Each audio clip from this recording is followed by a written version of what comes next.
a.m. in New York City. Good morning. I'm Danny Berger with your Bloomberg Brief. Here's what you need to know on this Friday. The Fed's Waller makes the most vocal case yet to reduce rates as speculation over Powell's future continues to swirl. Another all-time high. Stronger data from retail sales to earnings keeps the risk party going. A beat, but is it enough? Netflix falls pre-market after topping estimates and boosting its outlook.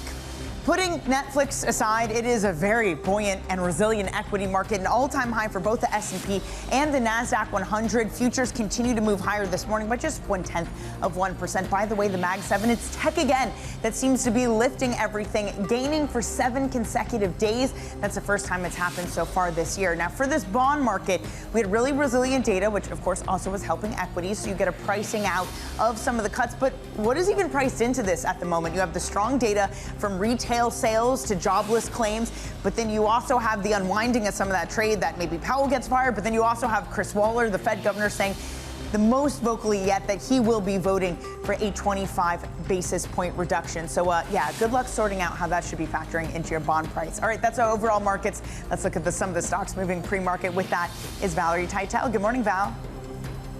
Good morning, Danny. Let's start there with Netflix reporting after the bell yesterday, beating on almost every major element, whether that was margin, revenue, or sales, even boosting its full year guidance, but it was not enough to meet those lofty expectations. We have Netflix falling over 1% in pre-market trade. Let's stay with earnings, but go on to European defense.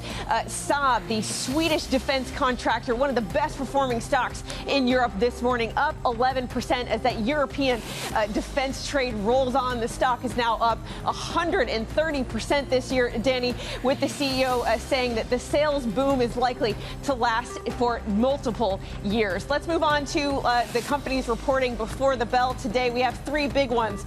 Amex for a guide on consumer spending habits. Then we have the consumer conglomerate 3M and also Charles Schwab, one of the largest U.S. brokerage firms, all due to report before the bell on this Friday morning. Danny. A couple names to watch out for. Valerie, thank you so much. We'll catch up with you later in the hour. Also this hour, in just moments, we'll be speaking with Aneeka Gupta of Wisdomtree, who joins us to talk about this equity market at all-time highs. And Laura Saidel-Baker of ITR Economics joins us later this hour to parse through what we heard from Fed Governor Waller.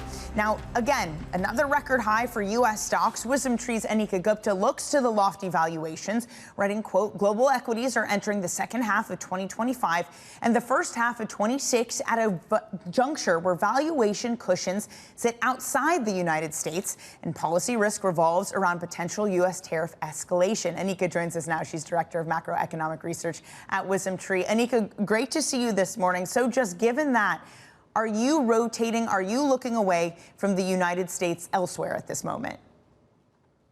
Well, I think a very good morning, Danny. We are looking at valuations at record highs. We've seen, equities in the U.S. again hit record highs. And obviously, this is on lower breadth in the markets. But I think looking into the second half of 2025, what remains the overarching concern is tariff uncertainty, the Fed, remaining in a slower easing cycle. And obviously, this could change. But given that scenario and given the uncertainty that still is prevailing in the markets, we believe that rotation into international markets where we have a better discount opportunity, higher dividend yields where investors can actually seek a bit more protection is being offered. So we're seeing it in Europe with equity risk premiums around 6%. We're seeing that in Japan as well. And also emerging markets are gaining a bit more momentum this year. So elsewhere gaining momentum, Aneeka, how much of this, though, is not just about elsewhere looking more attractive, but vulnerability within U.S. equity? Yes, it is a bit of both. We've seen quite a bit of volatility just this week. I know overnight it's been risk on, but just this week we've had concerns of, that sell America rhetoric come back into the markets with questions on, Fed Chair Powell's seat. Obviously, the markets qualms have been restored. But it's very important to keep in mind that, that bifurcation in the market in the U.S. still exists, with those lofty valuations being dominated by the Mag 7. And we are also facing a slowing U.S. economy, which is likely to pressure earnings going into the second half of the year.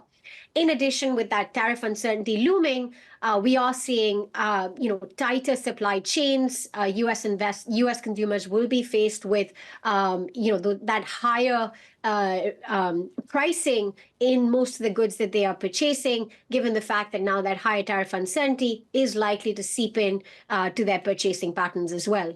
Aneeka, if I can pick up on one point you made, I mean, overall, look, it's uncertainty. You pointed out there, who knows how trade will play out? Who knows exactly what the rate picture will look like? The known thing, at least at this moment, seems to be that these hyperscalers, that big tech is spending like crazy. Day after day, we hear some story about how Mark Zuckerberg has poached some other AI player. We're about to get their earnings, probably going to see another round of really strong CapEx. Why can I not keep piling into Mag 7 if that seems like a sure thing at this moment? Well, for the very reason that investors were caught off guard in the very first month of 2025, when we had the unveiling of DeepSeek in China at a fraction of a cost, and that was really a big wake-up call for investors globally, questioning whether those hyperscalers actually need to spend all that much when DeepSeek was able to unveil a model at a fraction of the cost. So those unknown risks still exist in the market. I think, given the lofty valuations, given the concentration we had entering into 2025, what's important for investors to keep in mind is that with markets at record highs, it's better to diversify outside the US, look for opportunities where there are better earnings growth momentum existing, better pockets of the market. One such pocket that does come to mind is the defense sector within Europe, where we are seeing significant opportunity. And this is over a multi-year investment cycle. Can you talk about that a bit more, Aneeka? Because you've written in your notes to clients that geopolitical risk has migrated from tail to base case, and it's a market that's notoriously bad at pricing in geopolitical risk. So where does that show up? Is it just in the defensives or elsewhere? Absolutely. I mean, we 2025 is the best example of, these unknown risks emanating from the geopolitical landscape. And I think what it has become very evident for EU member states is they've realized Europe has underinvested for a very long period of time, and they're now beginning to bridge that underinvestment gap. In addition, with the uncertainty from the Trump administration, they've also realized that they need to reduce their reliance on the U.S. when it comes to spending on defense. And we're seeing that momentum build on ground here in Europe. We're seeing greater collaboration between the defense sector and the industrial sector in trying to really pick up capacity and increase potential supply chains here on ground. We've also seen policy initiative move in that direction to favor supportive investment flow towards the defense sector.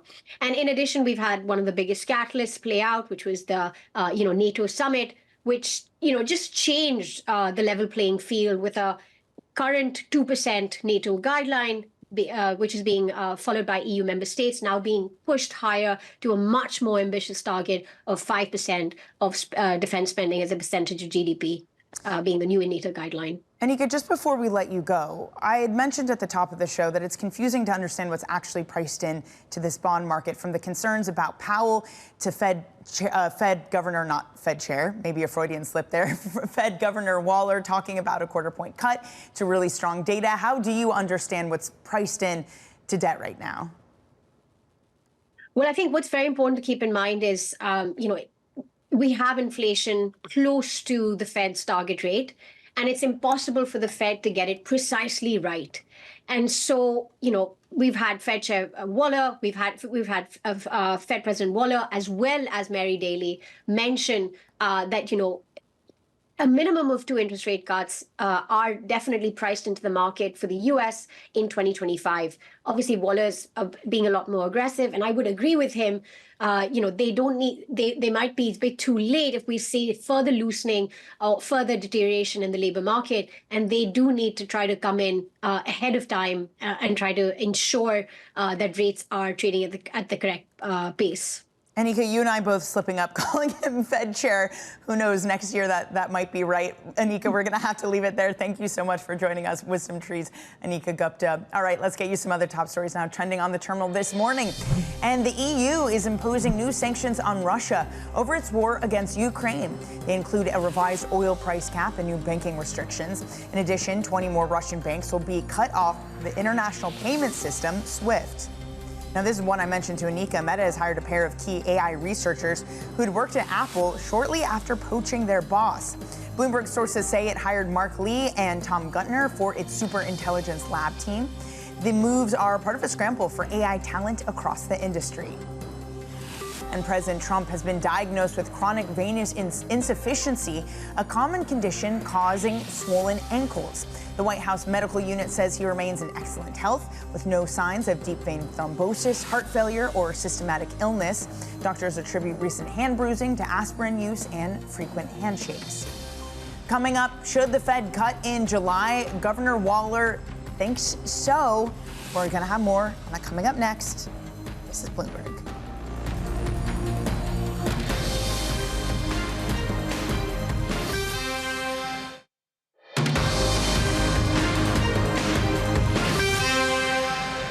I believe it makes sense to cut the FOMC's policy rate by 25 basis points 2 weeks from now. And looking to later this year, if, as I expect, underlying inflation remains in check, with headline inflation data reporting modest but temporary increases from tariffs that are not unanchoring inflation expectations, and the economy continues to grow slowly, I would support even further 25 basis point cuts to move policy towards neutral. So I'm of the mind that, the summary of economic projections we put out, which had 2 rate cuts for this year, I think that's a reasonable outlook to have. I find it appropriate to hold our policy rate at the current level for some time. Some divisions there coming to the front, coming to the fore, the Federal Reserve, over what exactly to do with rates. You heard there Governor Christopher Waller going further than any member, removing any doubt that he will be voting for a July cut. Let's unpack it all. Bloomberg's macro strategist Mark Cudmore joins us now. Mark, let's just take the argument on its face value. We can talk about the politics of it later. But a Waller who is saying we should be cutting in July, is there enough of a credible argument, and does he hold enough sway to push the committee towards that level? The short answer is no to both. I think the context here is that Waller has long been in this camp on the extreme dovish side. Yes, he was a little bit more forceful and explicit in his wording, so that was, slightly more interesting. But ultimately, his argument has not really changed, and it's not a very compelling argument. I come from a slightly more hawkish context, so I will give that disclaimer before I give that the view on Waller's perspective. So he's saying the labour market is stalling. Sure, it is stalling. That's absolutely fair. But because of the decline in immigration, we've still got a relatively tight labour market, and it's too early to react to that yet. Insurance cuts aren't a good idea. It's better to react more aggressively after the fact, in the context that we still have an inflation threat in the horizon. So not only are we at the end of the disinflation cycle, but we're about to get the tariffs come through, which might be quite inflationary. So I think it's right to pause at the moment from a policy point of view. That's, of course, the way the committee is going to think. The much more interesting takeaway here is that this is just before the Fed blackout period. We have become used to the idea that Fed policy members are wheeled out to correct market pricing to one vision going into the Fed blackout period. It's often been assumed that this has been coordinated, whether it has or not. So the fact that we're getting someone to so explicitly challenge the narrative going into the window and this division of views is a really, really interesting time for the FOMC committee, because it is now going to be a divided committee, and it shows that administration attacks on Powell is starting to erode some of his authority over the committee. And that makes it an entirely new environment that we're going into for trading the dollar and short-end rates. Right. It begs the question, if he is being so vocal about it, is it an audition of sorts? Does he need to be more vocal to get the Trump administration's attention? And Mark, on that point, if it does look like Governor Waller might turn into Chair Waller, does the market change how it views these comments? Because it wasn't hugely moving, maybe a little bit of a reaction. But if he looks like he's likely to get the tip for the Fed chair, does that mean we need to take those comments more seriously? It's an interesting one, and it'll be interesting to see whether we get any comments on that. I know certainly the idea that he's pitching for the governor role, the chair role, has been talked about a lot this morning. I'm unsure how seriously that's being considered. It seems like there are some very established frontrunners, and certainly from the knowledge that I have on the basis, I might be out of the loop on this, is that, there's people who've been campaigning with Donald Trump for a long time, and therefore Waller is really an outside contender. And just because he's expressing dovishness and a desire to cut doesn't suddenly put him at the front of the line. Already Trump's preferred members are sounding very, very dovish. So surely something more than that would be needed to put him as a serious contender. So I don't think we're going to suddenly change the narrative of these comments, but maybe it makes us see that a Fed over the coming year, sure, the committee doesn't have to listen to the Fed chair, but if we have a new Fed chair that wants to follow Trump's more dovish policy, it shows that there'll be other members that will also be more susceptible to political pressure, and maybe gives us a more dovish composition overall. And the backdrop narrative of the next few years is that we're either going to have a Fed membership that is more dovish than orthodox economic policy would imply, or at least investors are going to believe that. And that is a negative backdrop for the dollar for the next few years. Yeah, it's a really good point. If Waller isn't the next Fed chair, he, among others, might be able to kind of adopt that narrative. Mark, so wonderful to talk with you. Mark Cudmore there. And don't miss our interview. We're going to be speaking with Governor Christopher Waller. Bloomberg Surveillance will be leading that conversation, 8 a.m. Eastern Time, a must-watch. Coming up on your brief, it's the Wall Street Journal versus President Donald Trump over the Epstein letters. More on that and what else is making your headlines in the front page news. That's coming up. This is Bloomberg.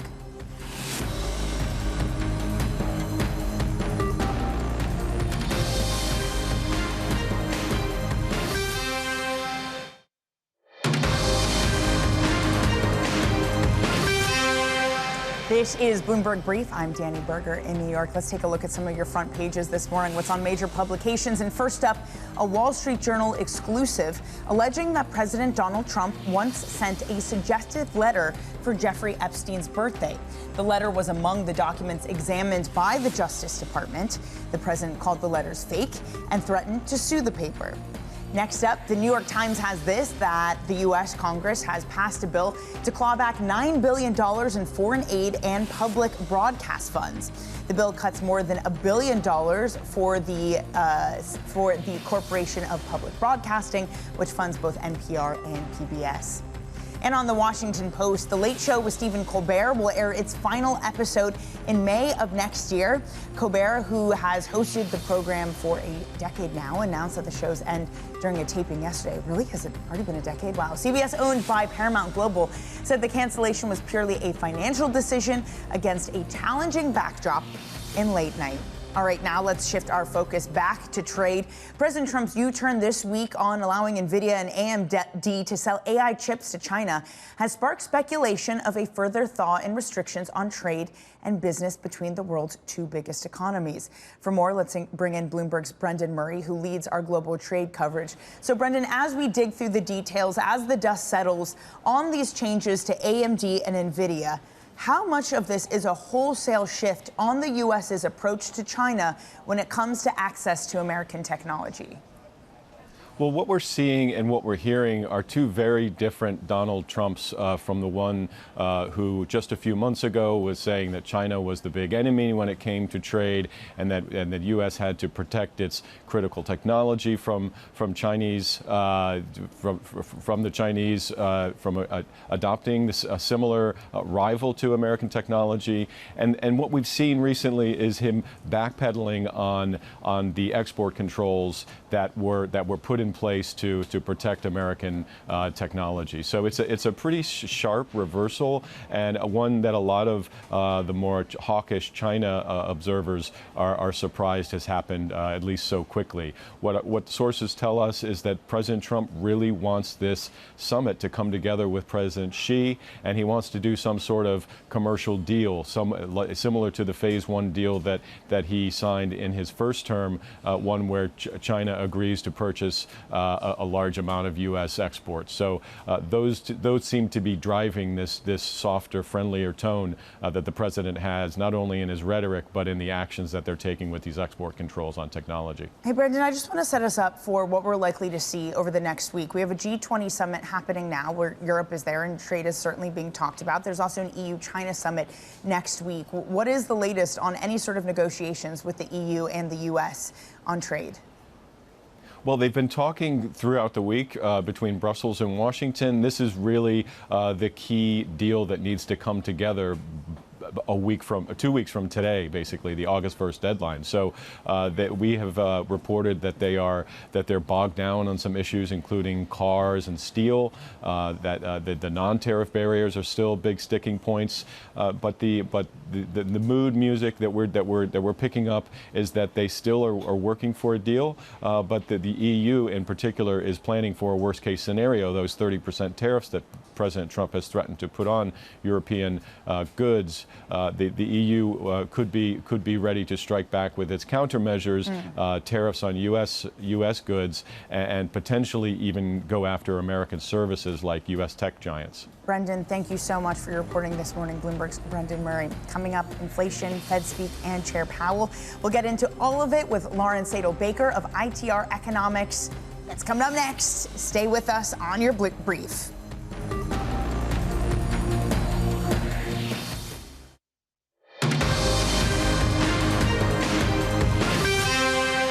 It's 5:30 a.m. in New York City. Good morning. I'm Danny Berger with your Bloomberg Brief. Here's what you need to know on this Friday.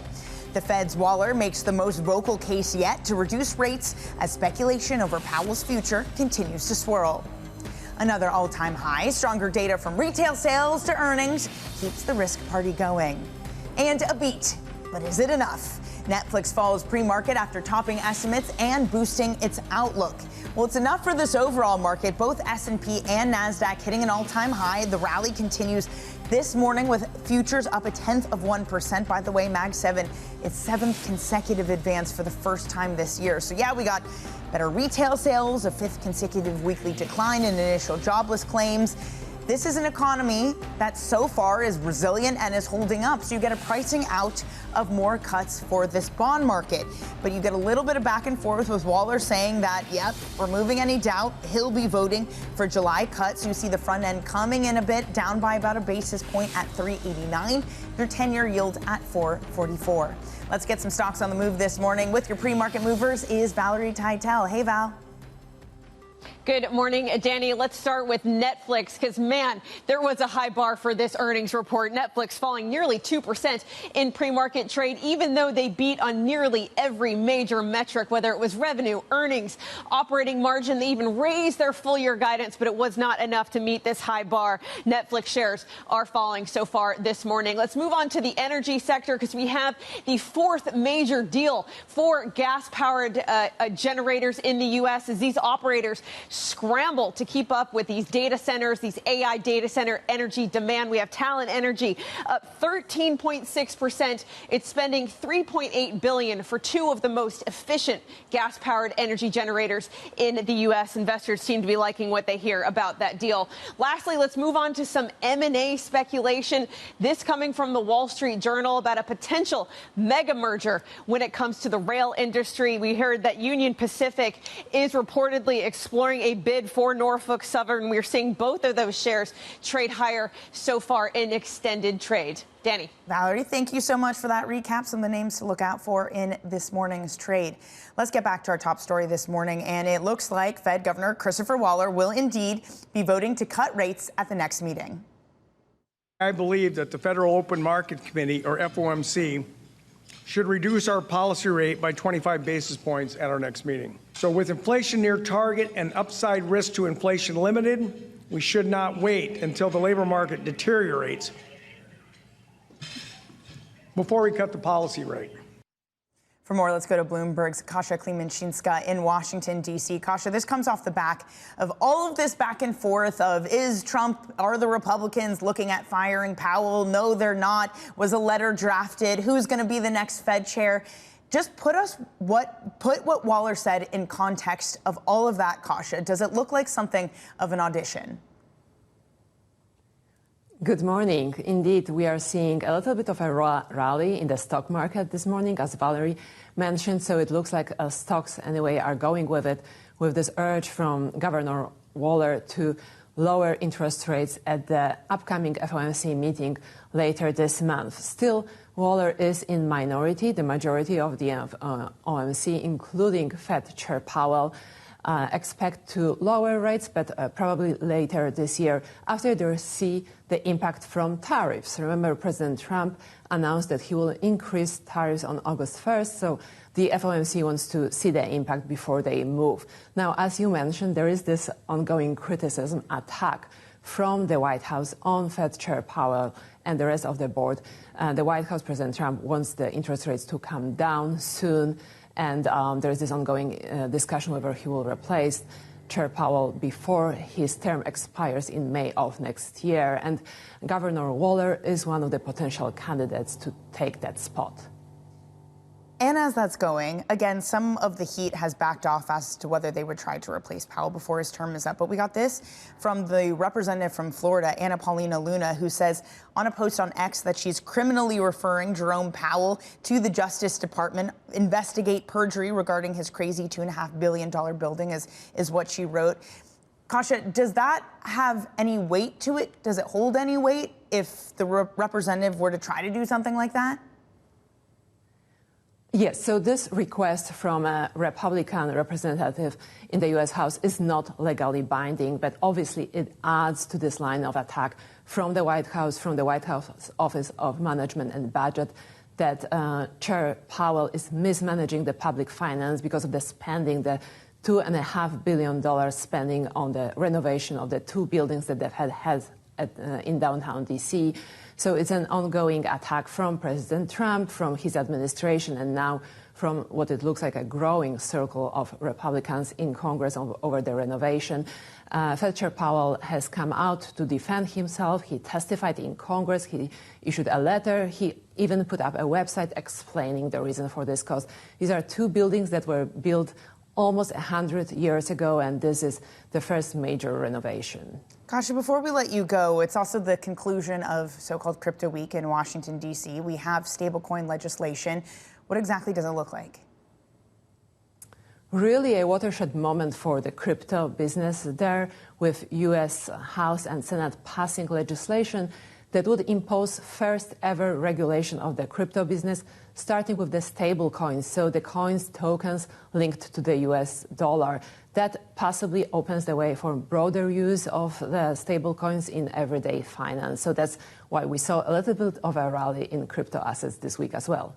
Kasia, thank you so much for that. That is Kasia Klimanshinska in Washington.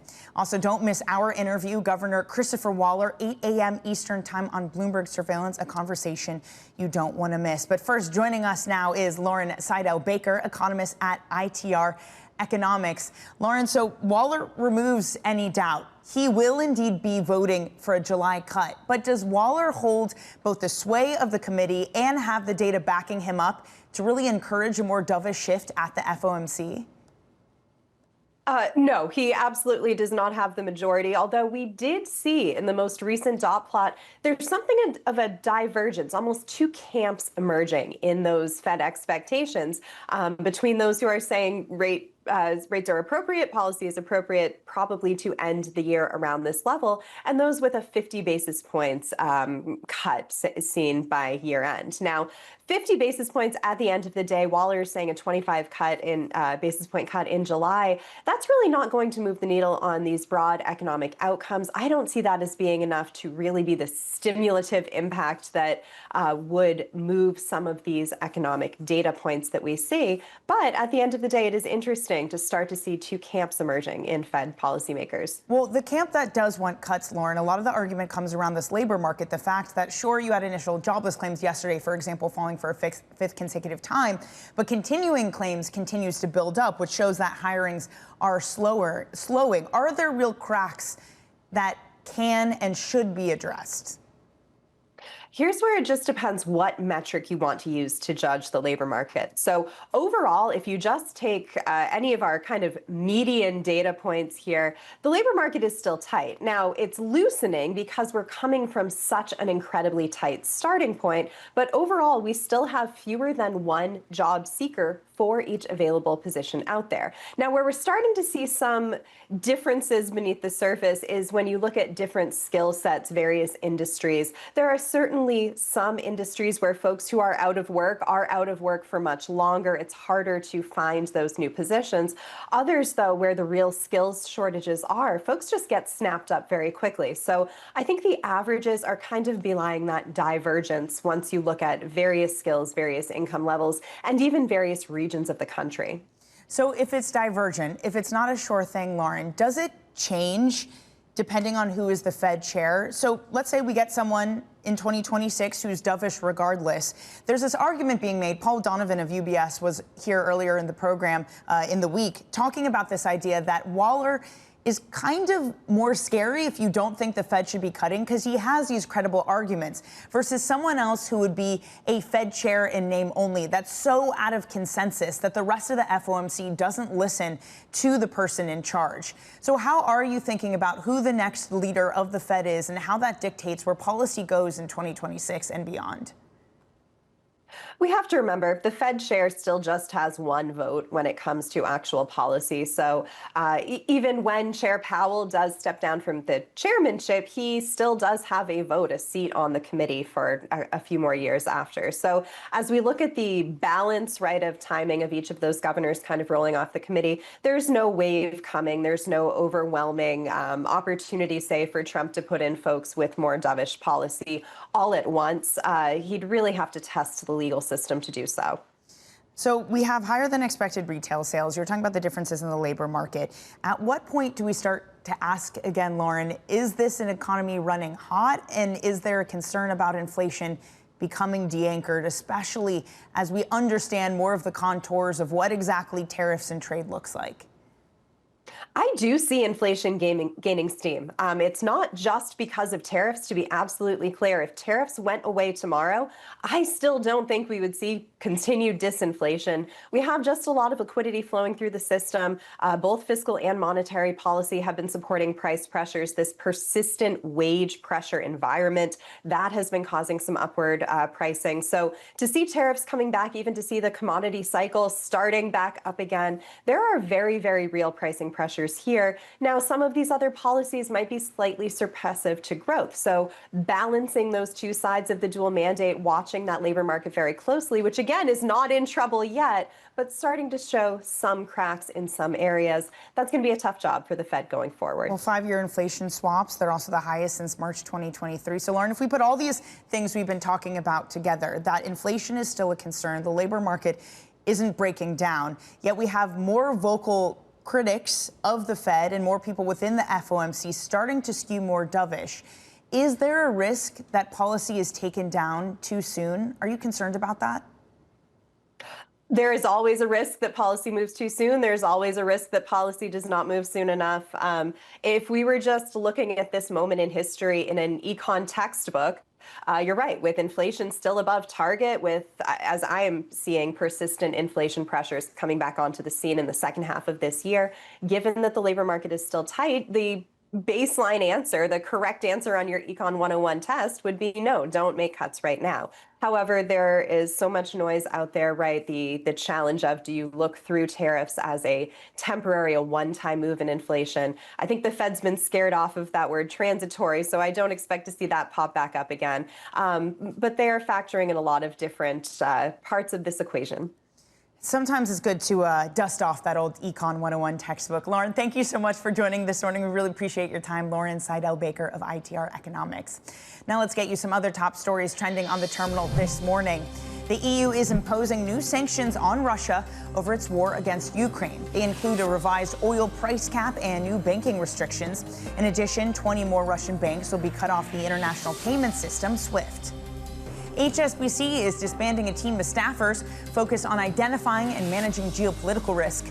The move affects fewer than 10 roles across Asia, Europe, and other regions. Some of those staffers have been given the opportunity to apply for other jobs within the bank. And hedge funds are on the hunt for a record amount of office space in London. Following a period of bumper returns, money managers are currently searching for 474,000 square feet of space in the UK capital. Demand for hedge fund strategies remain high, with many of the world's largest multi-strat investment firms closed to new capital. Coming up, grab your popcorn. Netflix delivers a beat across the board, but shares are down just under 2% in the pre-market. We'll break it down next. This is Bloomberg.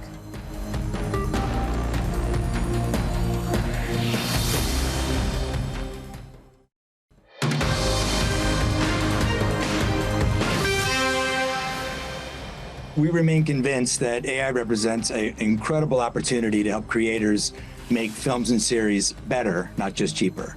There are these AI-powered creator tools. So this is real people doing real work with better tools.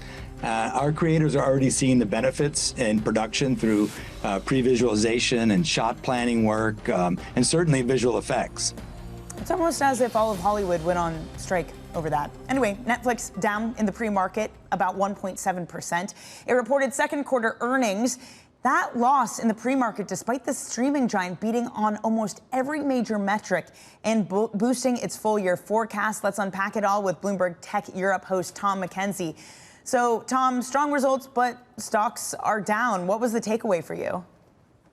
Yeah, as you say, look, across every part of the business, it was a beat in the second quarter. And to your point, they raised the guidance in terms of revenues and profit margins as well. In a quarter, and going back to the second quarter, a quarter that's traditionally pretty soft for Netflix. Normally they do very well in first quarter and towards the end of the year. Second quarter, normally a bit quieter. But they had these new releases. Ginny and Georgia, that one passed me by, but Squid Game certainly did not. And that helped in terms of the ad sales, where executives said they saw pretty decent gains in terms of ad sales. They saw decent gains in terms of subs as well, so subscriptions being added and additional membership as well. But look, you're talking about the pre-market pricing, of course, lower. This is a stock that's almost doubled in the last 12 months. It's got a market cap of about $500 billion. That's more than their three major competitors, including Comcast and Disney, Warner Brothers combined. JP Morgan saying, look, Netflix is executing well. That is clear from Q2. But it's not a surprise that there's going to be a bit of profit taking. The stock needs to take a bit of a breather at this point. Yeah, it's run up so much. By the way, Tom, I don't think you're the audience for Ginny and Georgia. Not an insult. I'm not sure I am either, to be fair. Elsewhere in the world of tech, it seems like every day there's a new headline of who has Mark Zuckerberg poached from what company to join his superintelligence team. Who do we got this time, Tom? Yeah, look, it's almost a daily occurrence, isn't it? And it's a reminder of just how determined, how ambitious, arguably how aggressive Mark Zuckerberg is being in putting together this super intelligence team. He poached their boss, and now he's poached them. We're talking about Mark Lee and Tom Gunter, both formerly of Apple. And again, previously we reported that their boss had been poached by Mark Zuckerberg. Again, for their superintelligence labs business. Mark Zuckerberg saying and putting out a post, and he said, I am focused, and we are focused on building the most elite and talent-dense team in the industry. And he continues to hire aggressively with massive pay packages. We know that Apple has offered some of their AI researchers higher pay and higher comp, but nothing that matches the kind of dollar numbers that Mark Zuckerberg and Meta are putting towards them. Upwards of $200 million for the boss of these two individuals who were hired. So the money is incredible. And he's spending very heavily on data centers as well, saying they will spend tens of billions of dollars on building out data centers to support their growth around AI. But it's also a reminder of the tumult, essentially, and the lack of direction within Apple as they lose this talent. They're still trying to decide whether they go for an in-house model to power Siri, which is expected to be updated in 2026, or whether they take an off-the-shelf option, for example, from Anthropic or OpenAI to power Siri in 2026. That debate continues. And so that lack of certainty in terms of the path forward for Apple is leaving an opening for Mark Zuckerberg to poach. Yeah, again, just incredible the amount of money that they are spending. Tom, thank you very much for that. That is our Bloomberg Tech Europe anchor, Tom McKenzie. Let's turn now to banking as we get the wrap-up of banking season earnings. Goldman Sachs now launching a program to retain junior talent. They are offering intern jobs in private equity internally to dissuade them from jumping ship to potentially more lucrative jobs in private equity shops. For more, we're joined by Bloomberg's Jennifer Serrain, who leads our finance coverage in the EMEA region. Jenny, this story has kind kind of been bubbling up, this idea that a lot of these banks didn't like that PE was coming in and poaching some of their talent even before they had started. So how compelling is this from Goldman if they say, hey, don't go elsewhere, just stay with us in our private equity divisions? I think it could ultimately be pretty compelling. I mean, what these analysts often say is, you know, their ultimate goal is to get to a role in private markets. And so they see, and these private equity firms see Goldman as a great training ground. You know, you spend your 2 years, you do your hard time on the investment banking side and kind of figure out Excel, know how to do all the modeling, and then you jump ship to some of the more exciting parts of the industry. Goldman is saying, no, you don't need to do that. You still do your 2 years in investment banking, but now, you know, instead of jumping ship to an outside firm, we'll move you over to our asset management unit. You'll still get that private markets experience. You can have a good career here. So it'll be interesting to see if it works. I think, you know, compensation obviously will be a huge part of this. A big reason that folks like to make that jump over to PE and the private markets firms is you then kind of have that stake, and you know, it's very eat what you kill. So if your deal turns out well, you get compensated appropriately for you.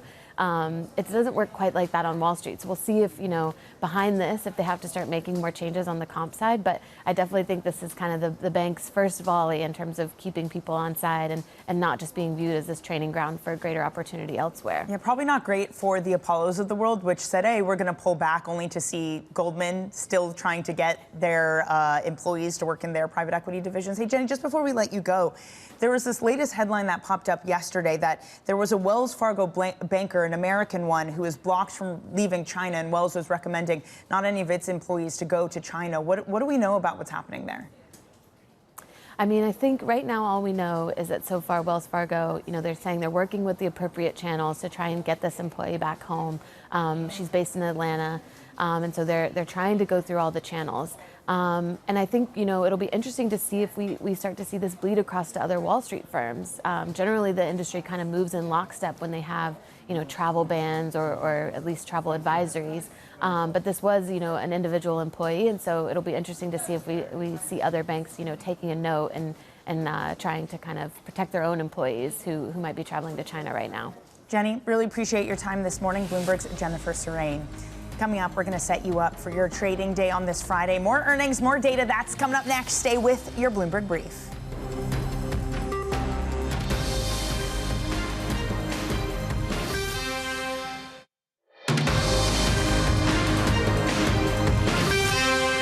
Welcome back to your Bloomberg Brief. I'm Danny Berger in New York. Let's get you set up for your trading day on this Friday. First up, we're going to get some earnings coming in. Those from 3M and American Express, both before the bell.